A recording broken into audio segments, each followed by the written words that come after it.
السلام عليكم ورحمة الله وبركاته. بسم الله الرحمن الرحيم. الحمد لله رب العالمين. اللهم صل وسلم على سيدنا محمد وعلى آله ومحمد وصحبه وسلم. سبحانك لا علم لنا إلا ما علمتنا إنك أنت العليم الحكيم. walaalayaal waxa waaye barnaamijkii horumarka nolosha oo aan maaragtay wax walba waxa waaye hataa ha yaraado waxaa fiican in isku day inaan sameyno nin walibana dhinaciisa wax u ka bedelo maxaa yeelay wixii qof adiga kaa maqan qof kale ku jiraa marka waxaa muhiim ah in aan kala faa'iidaysano maanta waxaan rabaa inaan kusoo qaato arrin muhiim ah oo xasaasi ah oona u baahan inaan ka wada hadalno oo isfahamno waxa waaye Soomaalida waxaan nahay dad lagu tiriyo synonymous u ah diinta Islaamka macnaheedu waxa waaye markii la maqlo Soomaalida markii la maqlo diinta Islaamka meel walba Soomaalidu waa joogaan markii masjid la dhisaayo markii problem la isku haysto oo diinta ku saabsan tahay Soomaalida meel walba kama maqna waa arrin fiican muhiima in diintaada lagu sheego laakiin waxaa muhiim ah in qofka uu fahmo danta uu ka leeyahay hadafka uu ka leeyahay waxyaabaha uu rabo inuu sameeyo iyo habka ugu fiican uu ku gaari karo haddii tusaale ahaan targetkaaga hadafkaaga hadduu meel intaas uu yahay haddii adiga aad kaliya rabtid meeshaas inaad gaartid adigoon jidkii loo mari lahaa iyo habkii lagu gaari lahaa aadan ka fikirin waxaa noqonaysaa markaa qof danta kaliya u fiirinaya oo aan ogeyn marka waxaa muhiim ah inuu qofka barto uu fiiriyo meesha xaaladda jidka inta nooc ay jid jira kan ugu dhow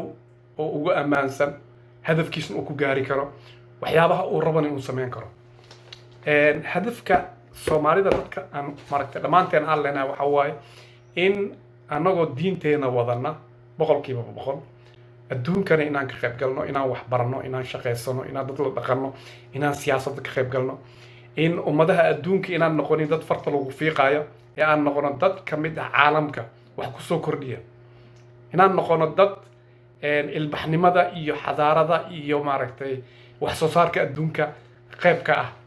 laakiin maanta ma taaganahay arrintaas may maanta waxa waaye markii magaca Soomaaliya la maqlo ama Soomaalida waxaa la soo xasuustaa dagaaladii al-shabaab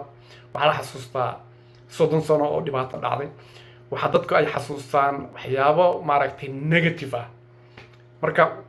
si aad u gaartid hadafkaaga waa inaad ogaataa meesha dantaada ku jirto iyo sida ugu fiican aad u gaari karto dadka waa kala nooc marka waxaan rabaa inaan ka hadlo dadka qurbaha ku nool jecel diintoodana jecel kuna dhaqma in ay marka hore inaan isweydiino maadaama dad muslimiin aan nahay hadafka ugu weyn haddii ay tahay ma jeceshahay in markii Soomaalida magaca la maqlo dadkoo dhan inay ku farxaan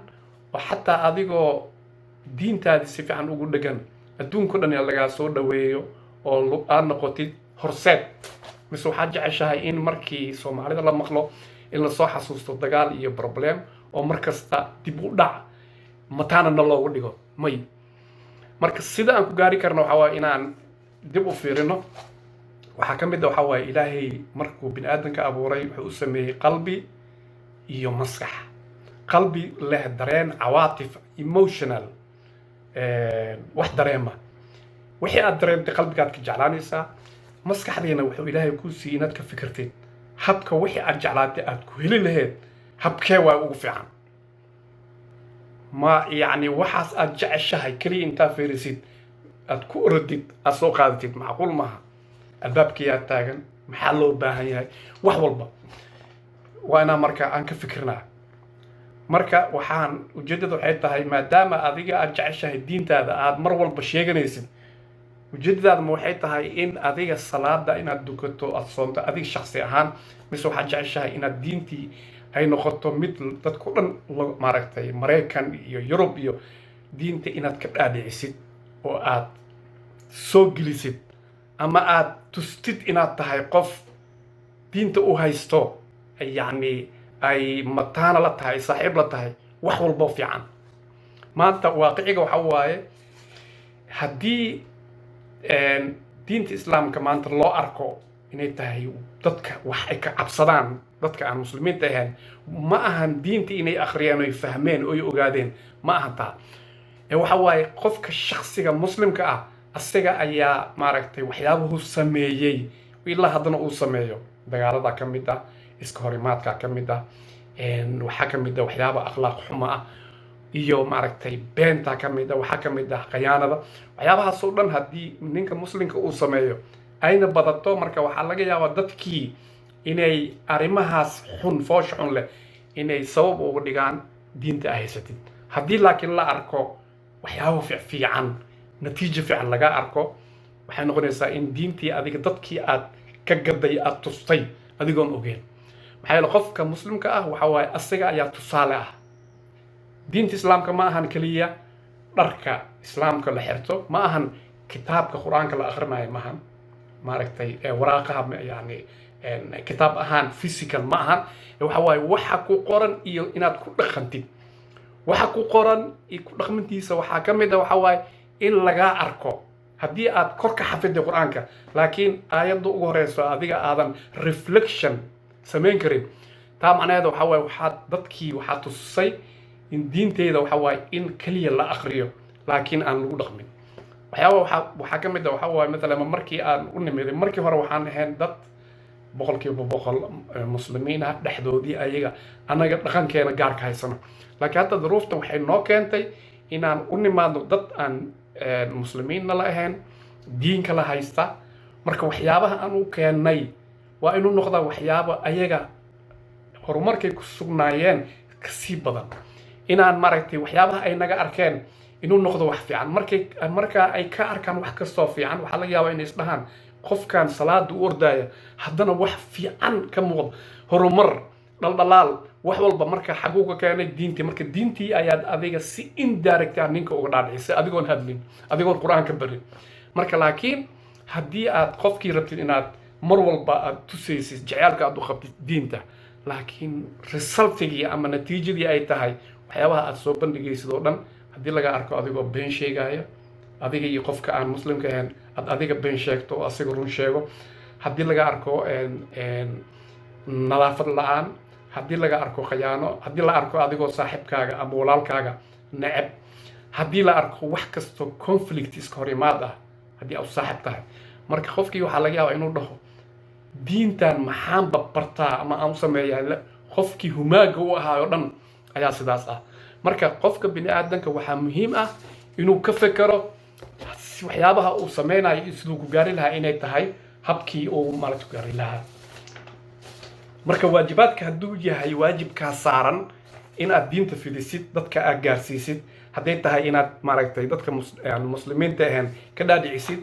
marka hore adiga waa inaad ku dhaqantaa lagaa dareemaa laakiin tan hadda maanta jirta waxay tahay waxyaabihii anaga aan rabnay aan jecleen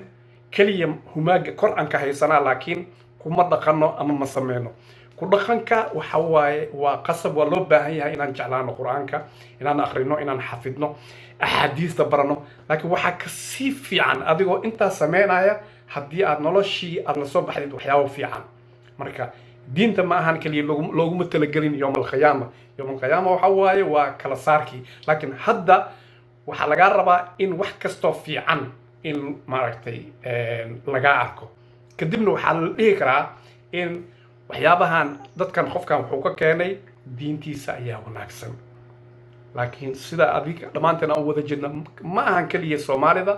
afghanistan bakistan iyo wax walba waxaa arkaysaa waxyaabaha waxaa ugu wacan waxa waaye waxay kala saareen diinta iyo nolosha dhaqanka nolosha haddii laba aad u kala saartid waxay noqonaysaa in aadan natiijo fiican keenin hadda kore waxaa dhacday gabar aan isla shaqaynaynay ayaa waxay ay dhexdhexaad ka ahayd qadiya oo dad afghanistan oo badan haysatay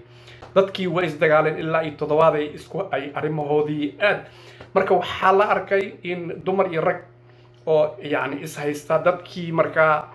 qadiyadoodii waxay noqotay waxyaabo negative ah maalan inay dhexdoodii isnacb yihiin problem haysto in ay wax iska sheegaan markii arrintii dhexaadintii ay muddo ku jirtay ay warantay waxay tiri waxaan ku dhex arkay waxyaabo badan xaasidnimo dhexdooda inay isjecleen maaragtay inay sidaa yihiin wax walbo negative ah laakiin ma og tahay diintiina qur-aankiina waxyaabaha ku qoran oo dhan waa wax beautiful ah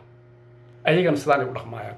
waa qof aan ahayn muslim oo la socda waxyaabaha qur-aanka ku qoran inuu yahay wax nadiif ah taa maxaa ugu wacan qof walba shakhsiga diinta markuu ku dhaqmayo wuxuu u maleeyaa keliya inay tahay inuu dharkii islaamka xirto ama qur-aanka inuu akhriyo taa labadaas ayadoo sax tahay ayaa waxaa ka mid ah in runtaan ilaalino in nadaafadda inaan ilaalino dadka inaan xaq dhoorno in la dhaqanka dadka inaan baranno hadalka inaan baranno dhegaysiga fiican inaan baranno mawduuc gaaraan kusoo qaadan doonaa habka hadalka laftigiisu in uu yahay uu kala duwan yahay uu ku xiran yahay ilbaxnimada marka waxyaabahaasna waa waxyaabaha dadka loo baahan yahay inaan ka wada hadalno marka insha allah barnaamijka intaasaan kusoo gabagabaynaa barnaamijyada kalena waxay noqon doonaan waxyaabo ku saabsan ilaa iyo siyaasad waxbarasho iyo wax walba horumar ah wixii aad su-aal qabtaan waa weydiin kartaan asalaamu calaykum waraxmatullaahi wabarakatu